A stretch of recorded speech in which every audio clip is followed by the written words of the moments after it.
कलाकार चित्रकार जरा सेट कर बैठ जाओ भैया।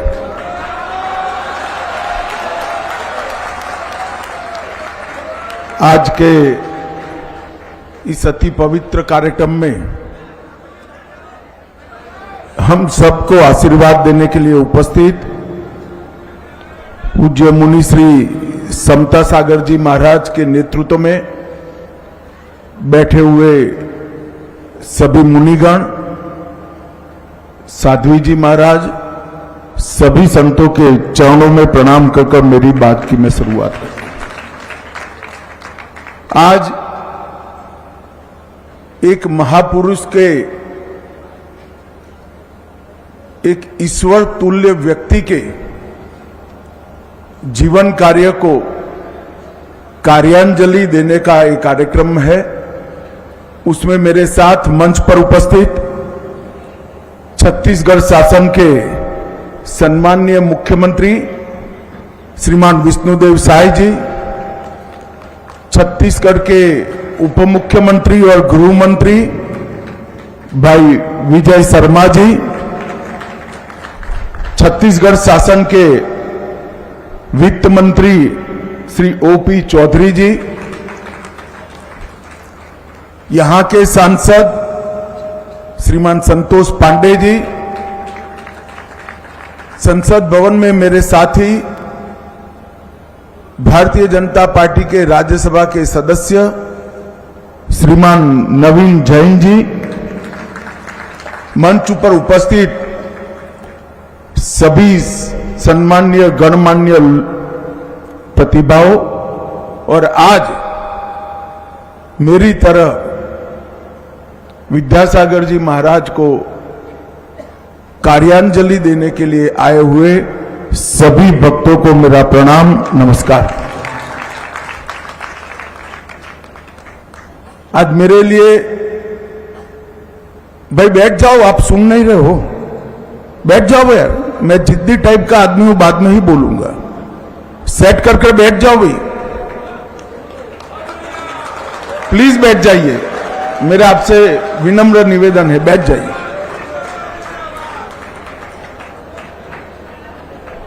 मेरा परम सौभाग्य है कि डोंगरगढ़ की ये पवित्र भूमि, जिसे आचार्य विद्यासागर जी महाराज ने अंतिम साधना समाप्त कर समाधि के लिए जिसको पसंद करा, यही भूमि पर उनके समाधि के ठीक 1 वर्ष बाद मैं यहां उनको श्रद्धांजलि देने के लिए आया हूं।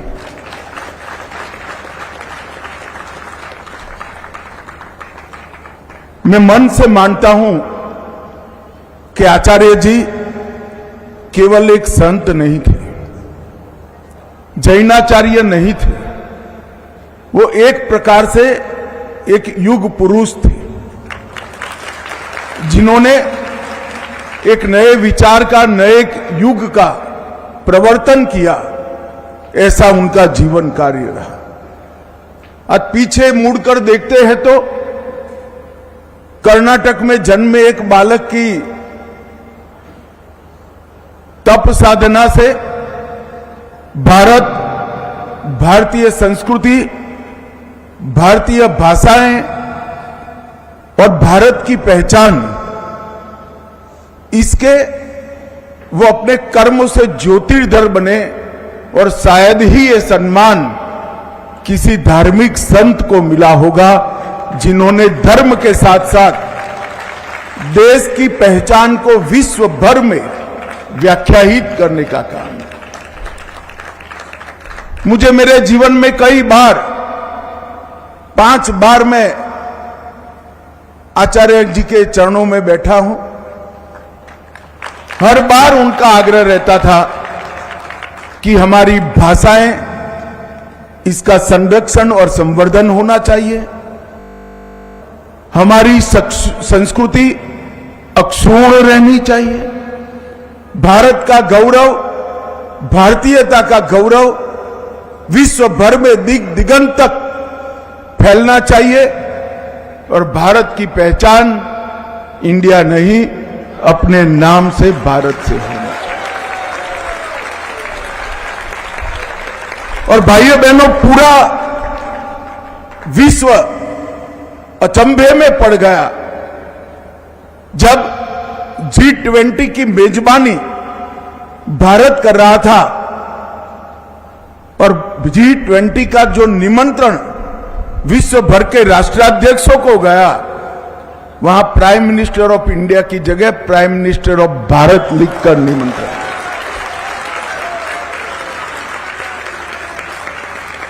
नरेंद्र मोदी जी ने, इस देश के प्रधानमंत्री जी ने आचार्य जी के विचार को जरा भी राजनीति करे बगैर एक क्षण में जमीन पर उतारकर उनके संदेश का अनुकरण करने का था। और पूरा देश अचंभित था उस वक्त, और देश भर के भारतीयता के भक्त बहुत आह्लादित थे, आनंदित थे। और ये मूल विचार, ये आंदोलन आचार्य महोदय का था। जीवन के अंतिम क्षण तक तपस्या का मार्ग नहीं देखा, छोड़ा।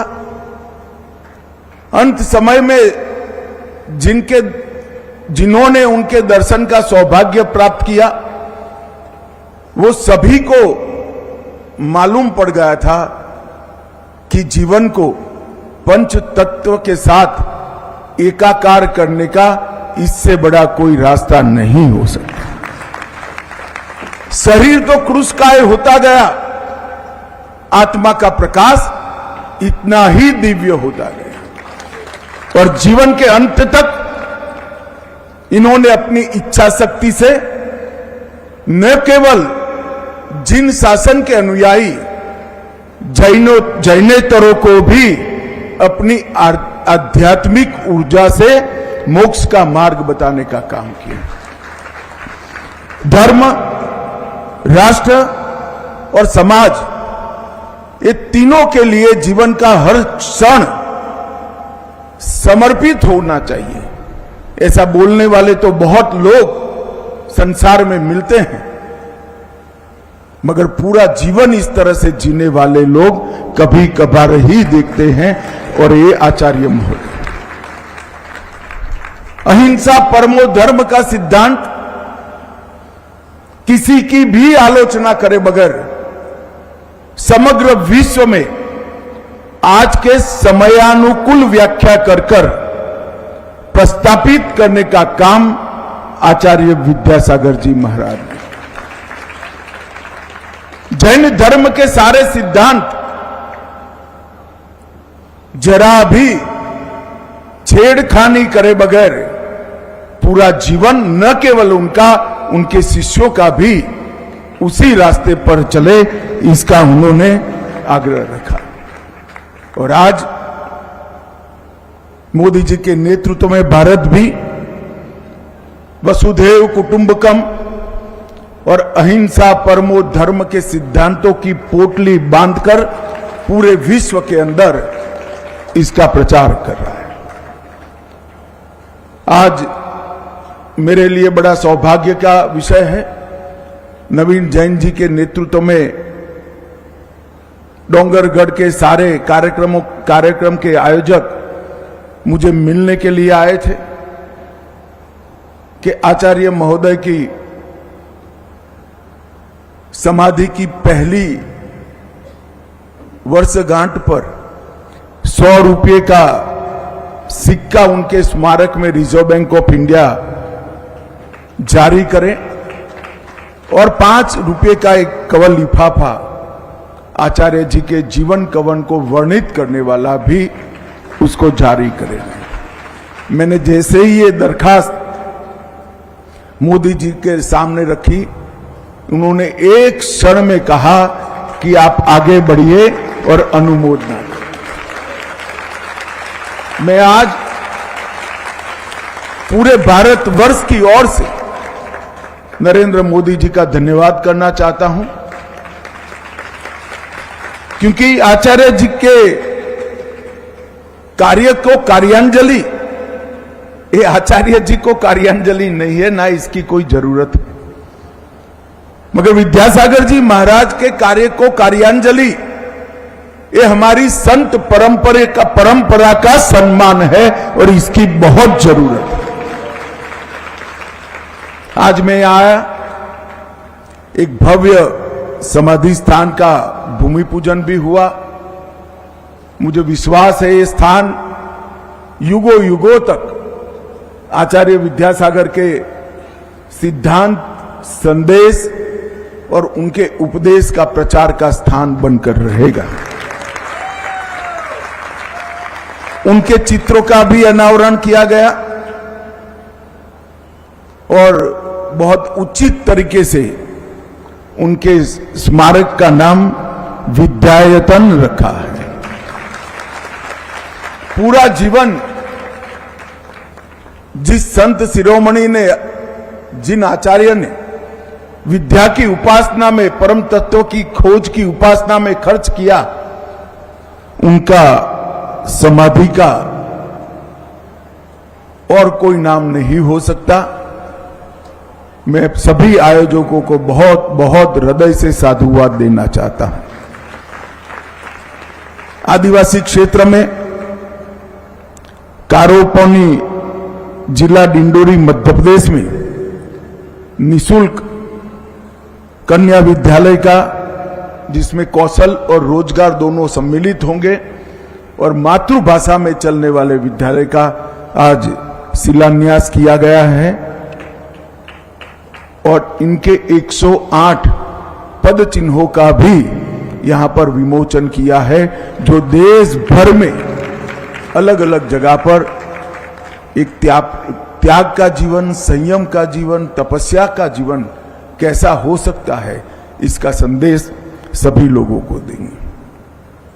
हमारे देश की संत परंपरा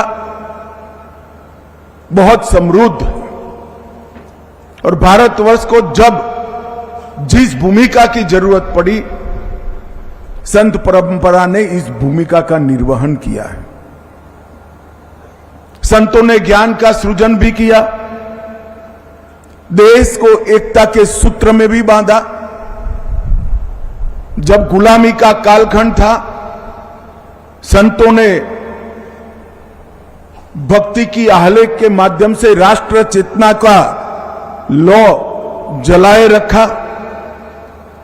और विद्यासागर जी के लिए मैं कहना चाहता हूं, आजादी के बाद जब देश का शासन और देश पाश्चात्य विचारों से प्रभावित होकर चलने लगा, तब भारत को पकड़कर रखने वाले वो एकमात्र आचार्य थे जिन्होंने भारत, भारतीयता, भारतीय संस्कृति, हमारे धर्म और हमारी भाषाओं को पकड़कर रखा।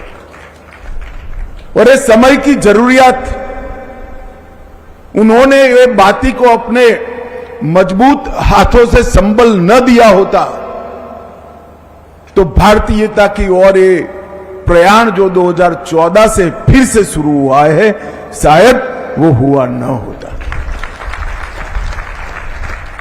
और पूरे देश को एक करने का काम जैन आचार्य, जैन मुनियों ने किया है। उत्तर प्रदेश के हस्तिनापुर से लेकर कर्नाटक के श्रवणबेलगोला तक, बिहार के राजगीर से गुजरात के गिरनार तक, हर जगह पैदल घूमकर त्याग की पराकाष्ठा का अपने कर्मों से संदेश देने का काम किया है। और आचार्य जी का जीवन क्षण क्षण और शरीर का जीवन की क्षण क्षण और शरीर का कण कण धर्म, संस्कृति और राष्ट्र को समर्पित था। अंतिम क्षण तक खुद के देह का विचार करे बगैर राष्ट्र धर्म का निर्वहन करना, ये शायद ही कोई इतनी मनसा वाचा कर्मणा से कर सकता है जो आचार्य जी ने कहा। इन्होंने हमें सिखाया कि हमारी पहचान, इन्होंने हमें सिखाया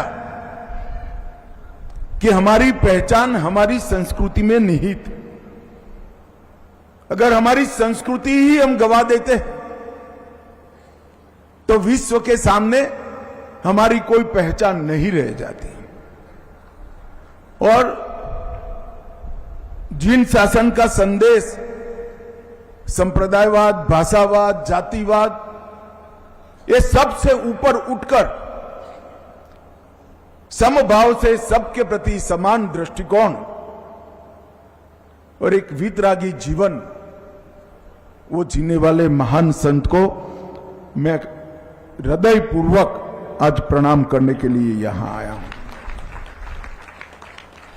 इन्होंने हिंदी में मुकमाटी नाम का महाकाव्य बनाया।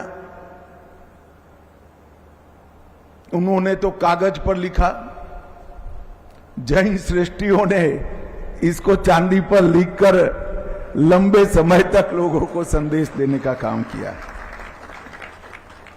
एक मुकमाटी महाकाव्य, इस पर अनेक लोगों ने अपने शोध निबंध लिखकर डॉक्टरेट की उपाधि प्राप्त की है और उसको अनेक भाषा में अनुवादित कर कर विद्यासागर जी के अनुयायियों ने बोले बगैर भारत की सभी भाषाओं को संरक्षित और संवर्धित रखना चाहिए, ये आचार्य जी का संदेश उन्होंने विश्व भर में पहुंचाने का काम किया है।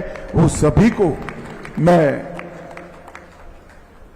अनेक अनेक शुभकामनाएं। मैं आज ये पूरे भक्त समुदाय के सामने आचार्य जी ने ही मुझे कही हुई बात मैं दोहराना चाहता हूं। मैं जबलपुर में जब उनको पहली बार मिला, उस वक्त उन्होंने कहा था कि हमारे देश की भाषाई विविधता हमारी सच्ची शक्ति है। फिर यही वाक्य को उन्होंने हम संसारी समझ पाए इस प्रकार से भी समझाया कि भोजन के थाल में जिस प्रकार अनेक विध व्यंजन होते हैं, थाल उतना ही स्वाद से समृद्ध माना जाता है।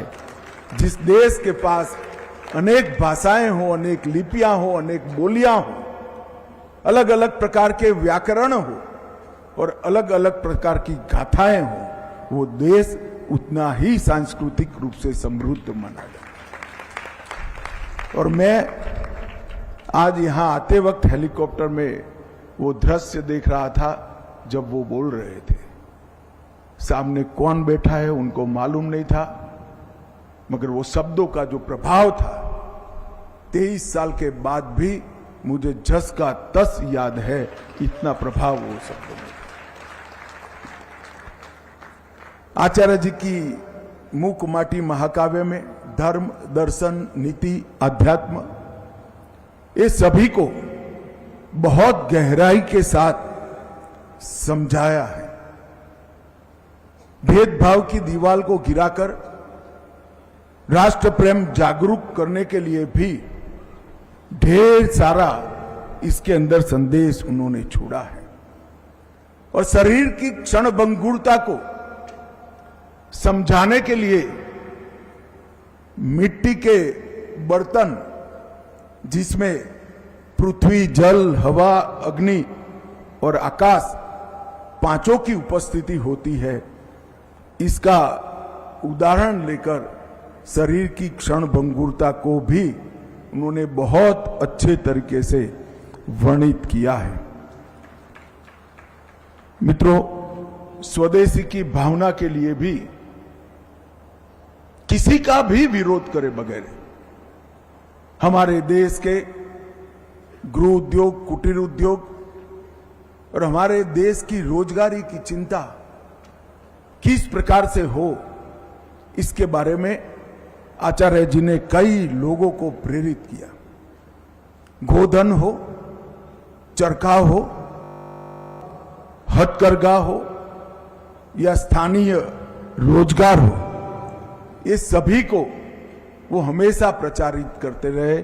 और शायद मोदी जी ने इस सारी चीजों को जो संबल दिया है उसमें आचार्य जी की ही प्रेरणा मूल कारण रही हो। जब आचार्य जी ने समाधिस्थ हुए, उनका देह शांत हुआ, तब हमारा भारतीय जनता पार्टी का राष्ट्रीय अधिवेशन चल रहा था। उस मंच पर आचार्य जी को श्रद्धांजलि देते हुए मोदी जी के मन के भाव मैंने पढ़े हैं। मैं निश्चित रूप से कह सकता हूं कि मोदी जी और आचार्य जी के बीच में एक बड़ा आत्मीय संबंध और संवाद स्थापित हुआ हो, तभी जाकर इस प्रकार के भाव अभिव्यक्त होते हैं। अंतिम समय में छत्तीसगढ़ में भी समय की बहुत अल्पता होने के बावजूद भी छत्तीसगढ़ आकर ही उनको मिले, और मिलने के लिए बड़े सवेरे घर से निकलना पड़ा, तो भी आचार्य जी का मार्गदर्शन लेकर ही वो गए। आचार्य जी का कार्य, आचार्य जी का लेखन, आचार्य जी के प्रवचन और आचार्य जी का संदेश वो खाली जिन शासन के अनुयायियों का नहीं, वो पूरे राष्ट्र की पूंजी है, और ये धरोहर को हमें संभाल कर रखना होगा। और ढेर सारे अनुयायी इन्होंने देश भर में अपनी कार्य संस्कृति से, अपने काम से, अपने त्याग से, तपस्या से, संयम से खड़े किए। मुझे कहने में कोई संकोच नहीं है, वो ढेर सारे अनुयायियों की फौज में मैं भी एक अनुयायी हूं। एक पूर्ण राष्ट्र को, धर्म को, संस्कृति को समर्पित जीवन, और इस जीवन के मानचित्र को कोई अगर रेखांकित करना चाहता है तो कल्प वृक्ष का ही मानचित्र सामने रख देना पड़ेगा। एक कल्प वृक्ष की भांति जीवन जीने का काम आचार्य जी ने कहा किया, जिसके हर क्षण से राष्ट्र को संबल मिला, ताकत मिली, धर्म और प्रबल हुआ, त्याग और संयम का प्रचार हुआ। आज इस स्थान पर सभी लोगों ने मिलकर एक भव्य समाधि स्थान बनाने का तय किया है। वो सभी लोगों को मैं हृदय पूर्वक साधुवाद देता हूं, शुभकामनाएं देता हूं कि स्थान इतना भव्य बनाइए जो युगों युगों तक आचार्य जी के संदेश को, भारतीयता के संदेश को, त्याग और संयम के संदेश को पूरे विश्व में पहुंचाए, और भगवान महावीर का अहिंसा परमो धर्म का सिद्धांत पूरे विश्व में प्रस्थापित हो। आप सभी के बहुत बहुत शुभकामनाएं।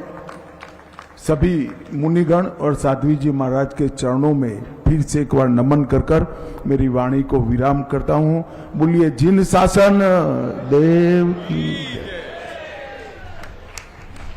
आज हमारे देश के माननीय गृह मंत्री को एक अलग अद्भुत शैली में हम सभी ने सुना। तालियां बजाकर एक बार अनुमोदना कर दीजिए।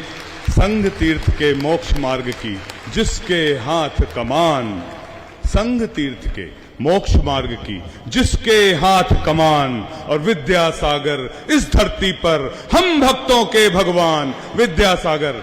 हम सभी अपने हाथों को जोड़ लें और मंच पर विराजित पूज्य निर्यापक समण समता सागर जी महाराज के चरणों में सविनय निवेदन करते हैं। हे गुरुवर, आप अपनी अमृतमयी वाणी से हमें कृतार्थ करने की अनुकंपा करें। हे भगवान, नमोस्तु नमोस्तु नमोस्तु।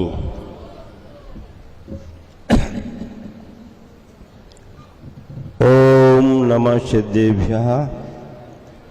अहिंसा परमो धर्म की गुरुवर आचार्य श्री विद्यासागर जी महाराज की, आचार्य प्रवर समय सागर जी महाराज। तो ये तस्वीरें आप देख रहे थे। इस बड़े आयोजन पर भी नजर बनी